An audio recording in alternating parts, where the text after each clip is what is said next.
Esse vídeo aqui é mais voltado para os jovens, né, de hoje, que que acham que o pai e a mãe tem que dar tudo. Veja essa história. Quando a gente era criança, eu e meu irmão, a gente estudava de manhã. A gente saía sem comer e chegava no colégio, a gente se alimentava na hora do lanche, né? Que era praticamente a nossa refeição do café da manhã. Porque não tínhamos em casa. Porque minha mãe tinha saído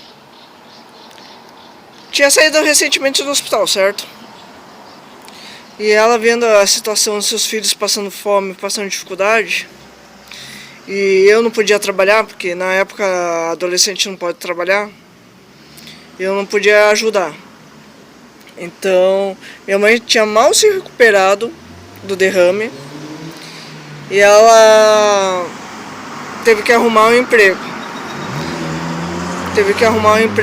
Começar a trabalhar para sustentar a mim e meu irmão.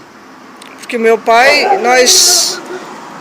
assim, a gente só ouvia mesmo que ele tinha que ir lá, precisava ir na casa dos meus avós falecidos, ajudar meu avô.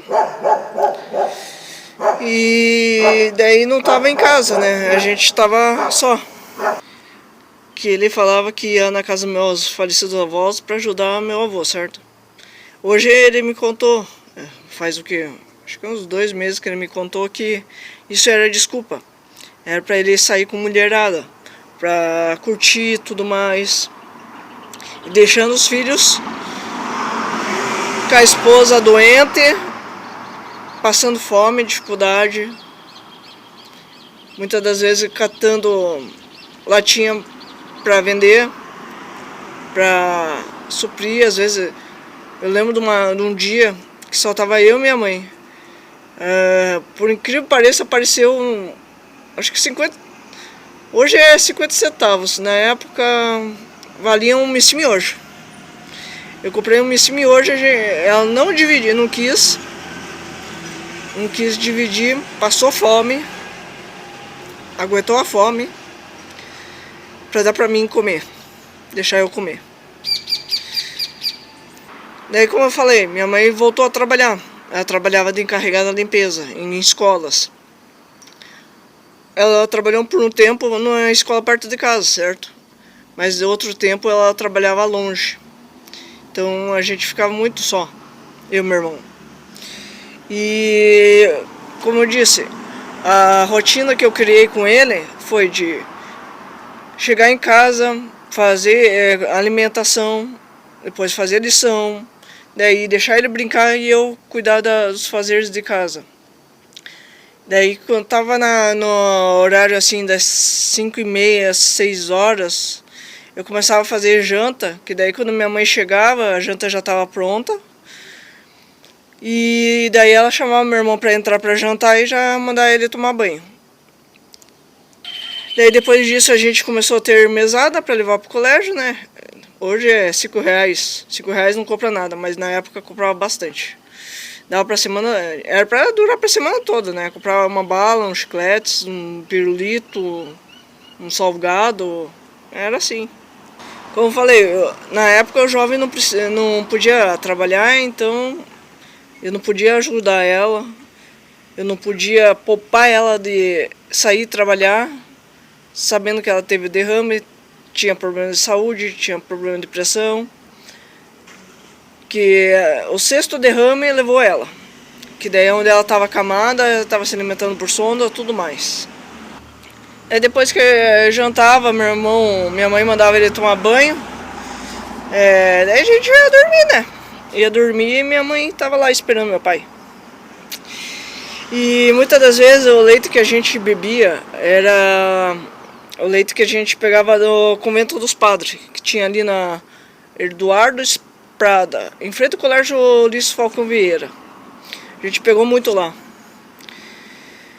E que eu vou dizer aqui, você já viu uma pessoa tendo convulsão?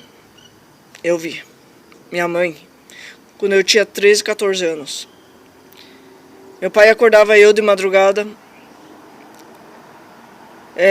para ajudar ele a socorrer, né? Mas ele falava, não acorde seu irmão. Não acorde seu irmão. Eu obedecia.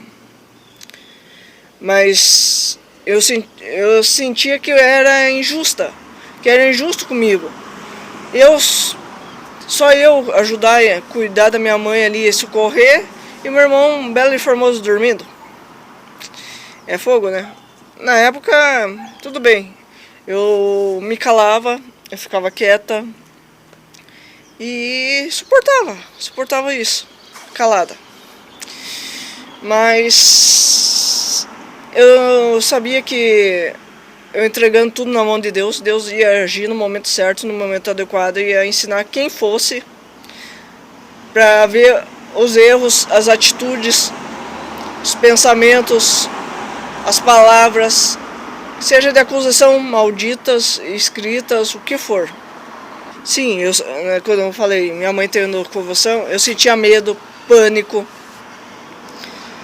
vontade de chorar. Nossa, eu sentia vontade de chorar, mas praticamente eu chorava calado. Mas eu me segurava. As pessoas sabiam disso tudo, porque eu não precisava ser forte, mas a família não ajudou a cuidar dela. Mal a família do meu pai. Por quê? Colocou uma cuidadora para ajudar eu a cuidar da minha mãe quando ela estava acamada. Por quê? Meu pai curtia a vida, né? Com mulherada. Daí ajudava. E queria, sabe o que a família do meu pai queria? Que a cuidadora sempre contasse tudo que ocorria dentro de casa. Tudo. Ela me falou. Mas ela me falou o seguinte, não vou contar nada, eu vou te ajudar. Muitas das vezes meu pai deixava minha mãe cagada, mijada, com assadura. Foi difícil. Muitas vezes cuidar dela não foi fácil. E hoje eu cuido do meu pai, mas eu jamais iria fazer o que ele fez com a minha mãe. Jamais. Porque eu acho que não é o justo. O justo é Deus ensinar.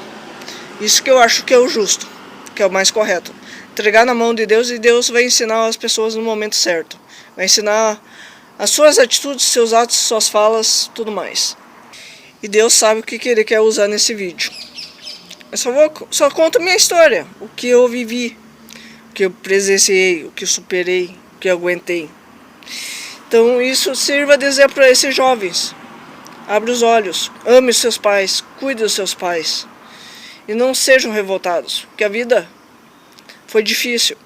Eu agradeço a Deus por Ele sempre estar ao meu lado, me ensinando, me apoiando, me dando mão, me dando força, me dando garra. Esse paizão verdadeiro que cuida de mim. Ressaltando, meus pais eram casados. E meu irmão? Ele era casado, certo? Tinha que ajudar. Mas por influências, vamos dizer assim, da esposa, da mulher que está com ele, influência, manipulação, vamos dizer, controle, não permitiu que meu irmão estivesse presente com a minha mãe dos momentos, visitasse. Ele não pode visitar meu pai sozinho. Você acredita? Tem que estar junto. Isso é controle, né? Mas eu não quero entrar nesse mérito, porque esse mérito quem Deus vai agir, é Deus que vai fazer. Eu só quero contar minha história, dizer que Deus teve a todo momento. Quero dizer que Deus a todo momento está comigo, me dando um abraço, sendo um pai, sendo um grandioso conselheiro, um grandioso paizão mesmo, que cuida dos seus filhos. E ele, desde o meu nascimento, que como a história é grande, não queriam que eu nascesse, queriam que minha mãe abortasse. Então ele cuida de mim desde o nascimento, como as famílias não queriam que eu nascesse, né? Queriam que eu abortasse na época. E eu nasci, eu vim a esse mundo por intermédio de Deus, porque Ele tem uma obra e eu vou fazer essa obra dele. Eu tenho essa missão com Ele de levar a fé, o amor a Deus, o amor verdadeiro de Deus, cuidado, e mostrar que Deus sempre vai estar no lado de cada um de nós, sempre dando força, cuidando, carinho, apoiando. Tem nossos ensinamentos que a gente precisa aprender para evoluir. Sem isso a gente não evolui, a gente estagna, a gente para, a gente não cresce. E para isso a gente tem que aprender. Mas a pior dificuldade que você tiver, se agarre a Deus, se agarre na fé. Porque Ele vai você vai conseguir passar com um sorriso, com alegria, com gratificação de ter aprendido. Porque é só um aprendizado, só um aprendizado.